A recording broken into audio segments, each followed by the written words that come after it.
اپنی بیوی لے کے چلا گیا کہاں؟ سعودی۔ 12 سال تک وہ سعودی میں رہا اور 12 سال میں 12 حج کیا، اور جب بھی حج کرنے جاتا تھا اس کا دل پر ایسا لگتا تھا، اس کو احساس یہ ہوتا ہے کہ اس کا دل پر کوئی تالا لگا دیا ہے۔ 12 مرتبہ حج کیا، آخر مرتبہ جب گیا خانہ کعبہ کا چکر لگانے کے لیے تو خانہ کعبہ کا غلاف پکڑ کے اتنا رویا کہ پیچھے سے ایک ضعیف آدمی اس کے کاندھے پہ ہاتھ دیا اور کہا کہ بیٹا اتنا رو رہے ہو، کیا جرم ہے تیری، خطا کیا کیے ہو، وجہ کیا ہے کہ اتنا روتے ہو؟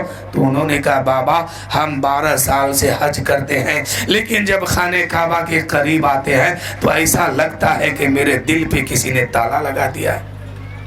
کہا بیٹا جرم کیا ہے، خطا کون سی ہے؟ کہا بابا خطا کچھ نہیں ہے۔ کہا کب سے ہو؟ کہا سعودی عرب میں 12 سال سے ہوں۔ کہا تیرے ماں باپ، کہا بوڑھے ماں باپ گھر پہ ہیں، کہا ان کی خبر لیتے ہو؟ کہا کہ نہیں بابا، وہ حیات سے ہے کہ نہیں ہے، مرے ہے کہ زندہ ہے، اس کی خبر میرے پاس نہیں ہے۔ میں نے اپنی ماں کو چھوڑ کر کے، اپنے باپ کو چھوڑ کر کے، ضعیفی کی حالت میں ان کو چھوڑ کر کے میں آیا ہوں۔ اس بابا نے کہا او نادان، خانہ کعبہ کا غلاف پکڑ کے رونے سے کچھ نہیں ہونے والا ہے، جا گھر چلے جا، ماں کا قدم پکڑ لے، باپ کا قدم پکڑ کے رو، ہو سکتا ہے اگر تیرا باپ معاف کر دے، تیری ماں تیرے خطا کو معاف کر دے تو اللہ تعالیٰ تیرے دل سے تالے کو دور فرما دے گا، اللہ تعالیٰ تجھے معاف فرما دے گا۔ ارے جس کی ماں ناراض ہو، جس کا باپ ناراض ہو، اس کو حج کرنے سے کچھ نہیں ملتا ہے، نماز پڑھنے سے کچھ نہیں ملتا ہے، روزہ رکھنے سے کچھ نہیں ملتا ہے۔ اگر چاہتے ہو آپ کی عبادت قبول ہو، آپ کی نماز قبول ہو، آپ کا روزہ قبول ہو، آپ کا حج قبول ہو، آپ کی زکوٰۃ قبول ہو، تو پہلے ماں باپ کو راضی کر لو۔ اگر ماں باپ ناراض ہے تو سب قابل قبول ہے، اگر ماں باپ ناراض ہے تو آپ کے منہ پہ آپ کا عمل مار دیا جائے گا۔ اچھا بیٹی سمجھ گئے؟ اس بابا نے کہا نادان حج پر حج کر رہا ہے اور ماں باپ ناراض ہے، پہلے جا ماں باپ کو راضی کر لے تب پھر حج کرنا۔ تو میرے دوستو ماں باپ یہ وہ شے ہے کہ اگر آپ کے لیے 1000 ولی، 1000 پیر صاحب آپ کے لیے دعا کر رہا ہو، بھلائی کے لیے، اچھائی کے لیے، اگر ماں گھر میں بیٹھ کے ایک بار آپ کے لیے بد دعا کر دی تو 1000 پیر کی دعا پر ماں کی بد دعا بھاری پڑ جائے گی۔ اس لیے ماں باپ کو راضی رکھیے۔ اور اگر پوری دنیا مل کر کے آپ کو دبانا چاہتا ہو، آپ کو مارنا چاہتا ہو، آپ کو تکلیف پہنچانا چاہتا ہو، آپ کے لیے بد دعا کر رہا ہو، اور ماں ہاتھ اٹھا کے رب کی بارگاہ میں ایک بار کہہ دے کہ مولا میرے بیٹے کی حفاظت فرمانا، تو ماں کی دعا 1000 نہیں، پوری دنیا کی بد دعا پر ماں کی دعا بھاری پڑ جائے گی۔ پوری دنیا کی دعا پر، پوری دنیا کی بد دعا پر ماں کی دعا بھاری ہوگی۔ اس لیے کہ ماں کی رضا میں، باپ کی رضا میں، ماں باپ کے رضا میں رب کی رضا ہے۔ جس کا ماں، جس کی ماں، جس کا باپ راضی ہے اس سے خدا بھی راضی ہے، اور جس کی ماں باپ ناراض ہے اس سے خدا بھی ناراض ہے۔ اس لیے میرے دوستو اپنے اپنے ماں باپ کو راضی کیجئے، منائیے، وہی آپ کا جنت میں جانے کا سامان ہے۔ اگر ماں باپ ناراض ہے تو جنت میں جانے کا سامان آپ کے پاس ہے، تو آپ اس کو منائیے، ہمیشہ خوش کیجئے۔ تو میرے دوستوں میں اپنی تقریر کو یہی سے ختم کر رہا ہوں، اس لیے کہ مجھے جانا بھی ہے، اور آپ کے سامنے حضرت علامہ مولانا مصلح الدین صاحب بھی جلوہ افروز ہیں۔ میں ان کو اب کرسی خطابت پر لانے کی کوشش کروں گا۔ حضرت کھسریا مسجد کے امام صاحب ہیں، وہاں سے چل کے آئے ہیں۔ حضرت سے گزارش کہ حضرت آدھا پون گھنٹہ جو ہے آپ جو ہے ایک جاندار تقریر سے سامعین کے دل کو منور و مجلہ فرما لے۔ میرے آقا اعلیٰ حضرت کہتے ہیں، اسی بات کو کسی نے آگے بڑھا کے کہا ہے، احمد رضا چلا جو جانے جہاں کے جانے۔